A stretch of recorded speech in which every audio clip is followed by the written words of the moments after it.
جو تلاوت کی تھی، ان آیات مطالعہ میں اللہ تعالیٰ نے انسان کے مصیبت کے وقت میں انسان کا کیا رویہ ہوتا ہے، اور جب اس کو اللہ تعالیٰ رحمت نعمت عطا کرتا ہے تو پھر انسان کی جو کیفیت ہے وہ کیا ہوتی ہے، اس کا ذکر فرمایا۔ اللہ تعالیٰ نے فرمایا وَلَئِنْ أَذَقْنَا الْإِنسَانَ مِنَّا رَحْمَةً ثُمَّ نَزَعْنَاهَا مِنْهُ، فرمایا جب ہم انسان کو اپنی رحمت کا مزہ چکھاتے ہیں پھر اس رحمت کو واپس لے لیں تو پھر فرمایا إِنَّهُ لَيَئُوسٌ كَفُورٌ، تو اس وقت انسان جو ہے وہ نہ امید ہو جاتا ہے اور نہ شکرہ ہوتا ہے۔ یہ کافروں اور منافقوں کی حالت ہے۔ مومنوں کی حالت اس کے آخر میں بیان فرمائی، فرمایا إِلَّا الَّذِينَ صَبَرُوا وَعَمِلُوا الصَّالِحَاتِ، ان لوگوں کو استثناء حاصل ہوگا، وہ لوگ نہ شکرے نہ ہوں گے، وہ لوگ کفر بھی نہیں کریں گے اور شیخیاں مارنے والے بھی نہیں ہوں گے، اور نہ ہی وہ لوگ اترانے والے ہوں گے۔ کون سے لوگ؟ إِلَّا الَّذِينَ صَبَرُوا، جن کو اللہ تعالیٰ نے ایمان کی دولت دی، انہوں نے صبر کیا، نیک اعمال بجا لانے والا بندہ ان باتوں سے بچا ہوا ہوگا۔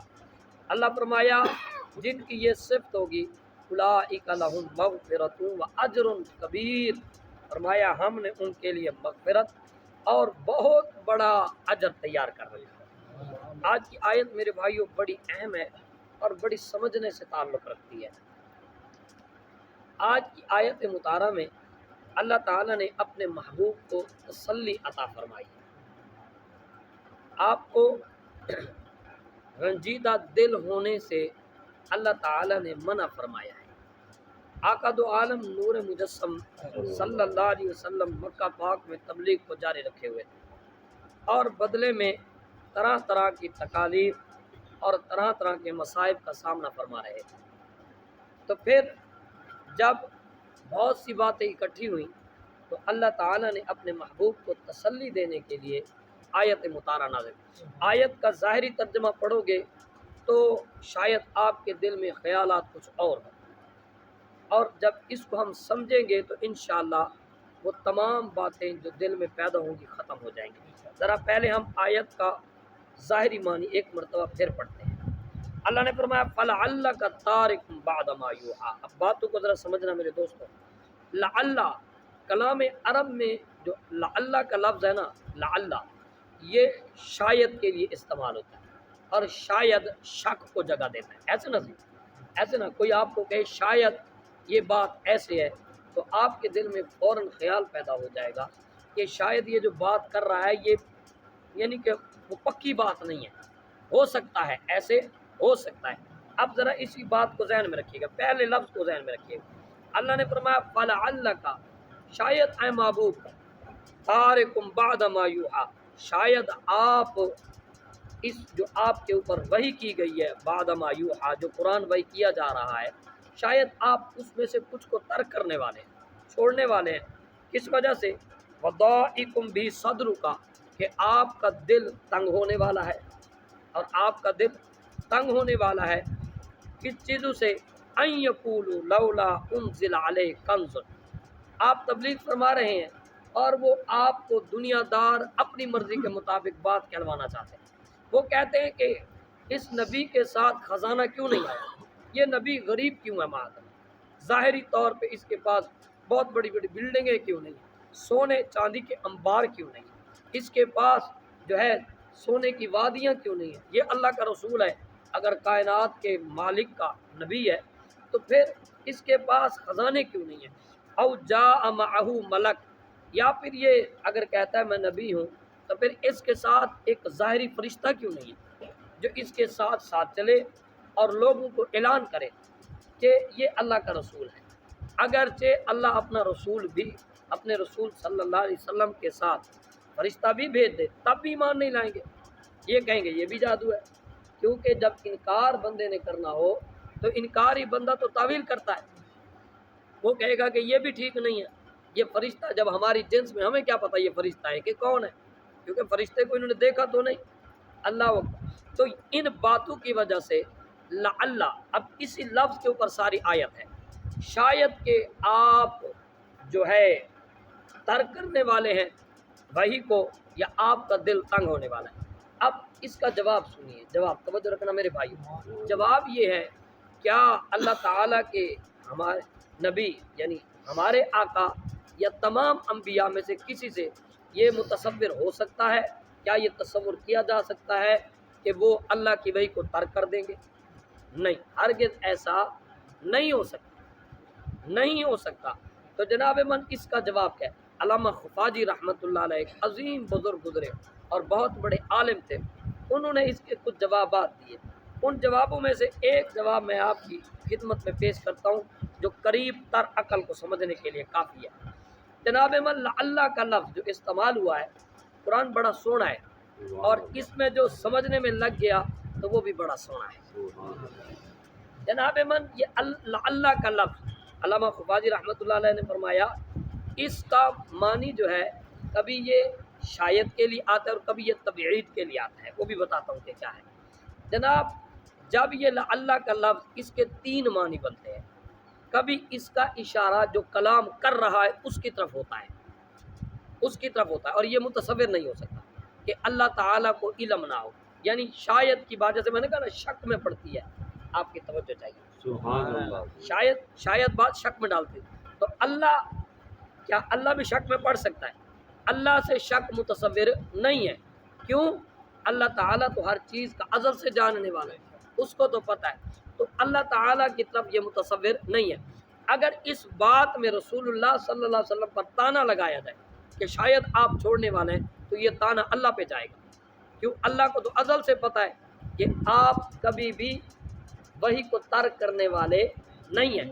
اب اس کا دوسرا معنی، کبھی یہ اس کا خطاب جو متکلم ہے اس سے ہے، یعنی جس سے جو کلام کر رہا ہے، کبھی اس کا معنی مخاطب سے ہے، یعنی جس سے کلام کیا جا رہا ہے۔ اب کرنے والا کلام اللہ ہے اور جس سے کلام کیا جا رہا ہے وہ رسول اللہ ہے، اور رسول اللہ صلی اللہ علیہ وسلم کے بارے میں اگر کہہ دیا جائے، ایسا عقیدہ بنا دیا جائے کہ شاید آپ وحی کو ترک کرنے والے ہیں، تو پھر ساری شریعت شک میں پڑ جائے گی، ایسے نا، پھر ساری شریعت شک میں آ جائے گی کہ شاید ہو سکتا ہے یہ بات بھی چھپا لی گئی ہو اور یہ بات بھی نہ ہو۔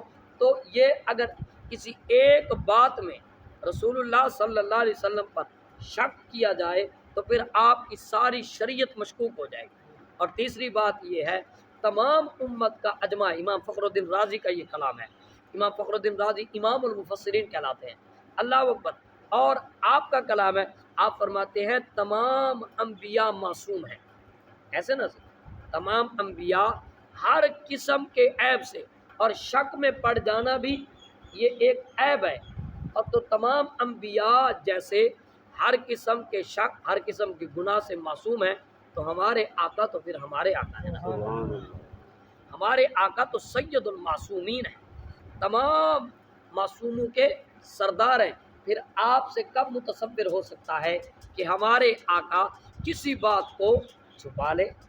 تو یہ متصور۔ اب آئیے، اب اس کا جو معنی ہے وہ ہے، نہ یہ اللہ کی طرف اس کا اشارہ کیا جا سکتا ہے، نہ رسول اللہ صلی اللہ علیہ وسلم کی طرف کیا جا سکتا ہے۔ ہاں، اس بات کا جو تیسرا معنی ہے وہ یہ ہے کہ اس سے تیسرا کلام جب ہوتا ہے تو اس کے غیر کی طرف ہوتا ہے، کبھی یہ اللہ متکلم کی طرف اور کبھی مخاطب کی طرف اور کبھی ان کے غیر کی طرف۔ تو یہاں جو معنی ہے، یہاں جو معنی ہے چودھری صاحب، وہ غیر کی طرف ہے، اور وہ غیر کون ہے؟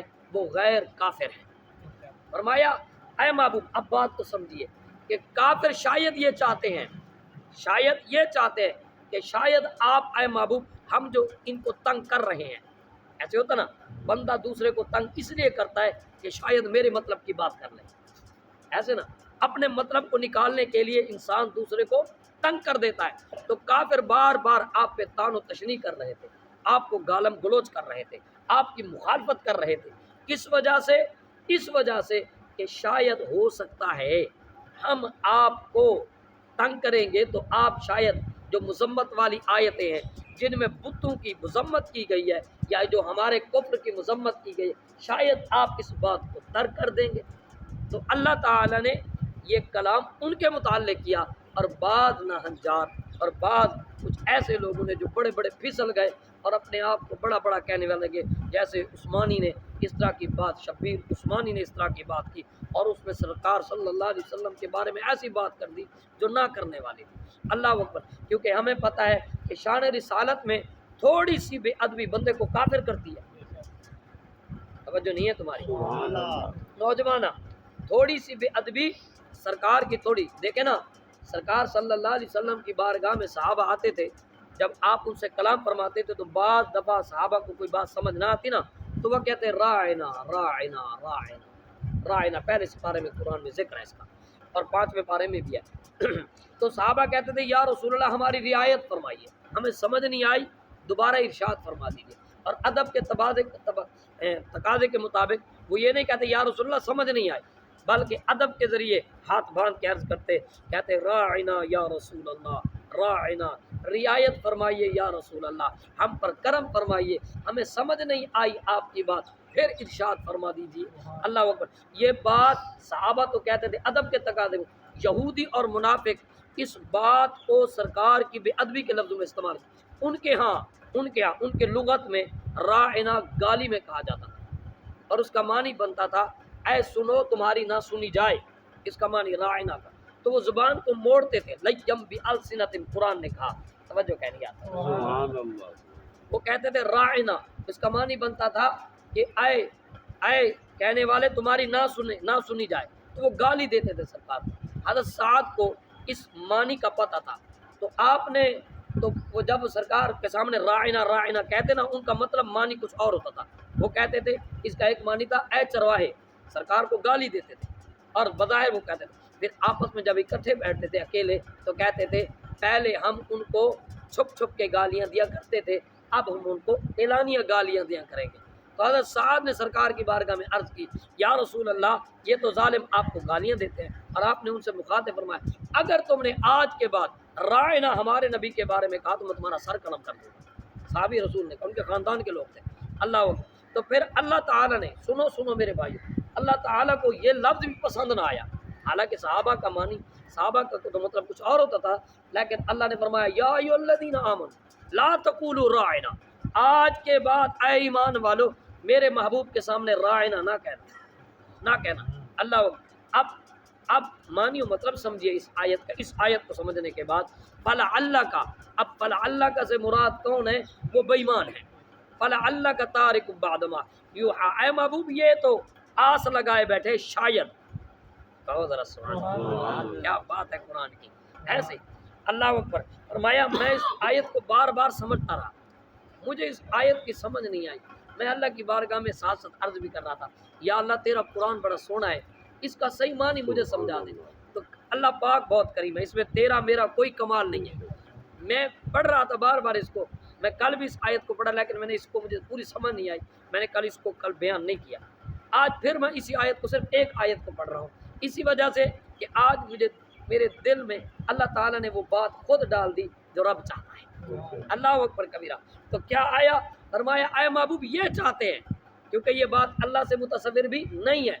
بڑی توجہ کہنی ہے، ذرا محبت نال بیٹھے کرو۔ اللہ سے یہ بات بھی متصور نہیں ہے، رسول اللہ سے یہ بھی متصور بات نہیں ہے کہ آپ قرآن کو کچھ چھوڑ دیں، نہیں متصور۔ تو یہاں کس کے تصور کو بیان کیا؟ یہاں کافروں کے تصور کو بیان کیا، منافقوں کے تصور کو بیان کیا۔ فلعلک تارک بعض ما یوحی الیک، اے محبوب یہ چاہتے ہیں، آپ کو تنگ اس لیے کر رہے ہیں کہ شاید آپ ان کی من پسند بات کر دیں۔ تو کیا اے محبوب، اے حبیب، کیا آپ ان کے، یہ تسلی بھی ہے اور سبق خود دیا جا رہا ہے، اے محبوب کیا آپ ان کی باتوں میں آ کر بھائی کو ترک کر دیں گے؟ ہمیں تو پتہ ہے آپ ترک نہیں کریں گے۔ اے محبوب تسلی کیجئے، تسلی لیجئے، گھبرائیے نہیں، آپ اپنا کام کیجئے۔ اس سے اور سوڑی تفسیر کیا سبحان اللہ، جو علماء نے، ہمارے بزرگوں نے بیان کر دی۔ فرمایا ما یوحی الیک وضائقم بصدرک، اے محبوب ان کی باتوں میں بھی نہ آئیے اور تنگ دل بھی نہ ہوئیے، تنگ دل بھی نہ ہوئیے کہ یہ نبوت کے منصب کے خلاف ہے، آپ ہمارے پر۔ اس کی دوسری مثال میرے پاس ہے، میں آپ کی خدمت میں عرض کرتا ہوں۔ ایسی مثال قرآن میں حضرت نوح علیہ السلام کے متعلق بھی ہے، کچھ آیتوں بعد کچھ رکوع بعد آئے گی۔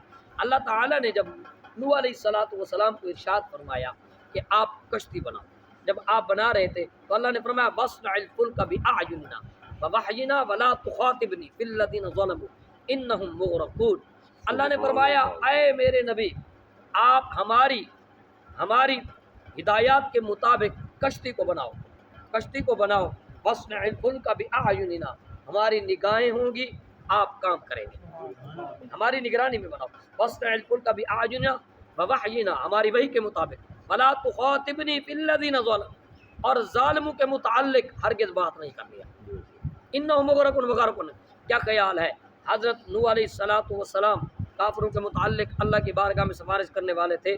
نہیں تھے، کیونکہ آپ کو پتہ ہے سفارش اس کی ہے جو ایمان والا ہے، اگرچہ آپ سے متصور نہیں ہے لیکن اس کے باوجود اللہ تعالیٰ نے کلام فرمایا ہے کہ آپ ان کے متعلق بات نہ کیجیے۔ ہم نے کہا کہ اللہ کے نبیوں سے یہ متصور نہیں ہے، تو یہ بات کہہ دی گئی کافروں کے متعلق۔ اے حبیب آپ ہرگز ان کی باتوں کی وجہ سے دل آزار نہ ہوئیے اور آپ وحی کے بعض حصے کو ترک نہ کیجیے۔ اللہ اکبر، فرمایا بات کیا کرتے ہیں وہ بات یہ کہتے ہیں ان یقولوا لولا انزل علیہ کنز، اس نبی کے ساتھ خزانہ کیوں نہیں آیا، مال و دولت کے انبار کیوں نہیں ہے، اس کو امیر ہونا چاہیے تھا۔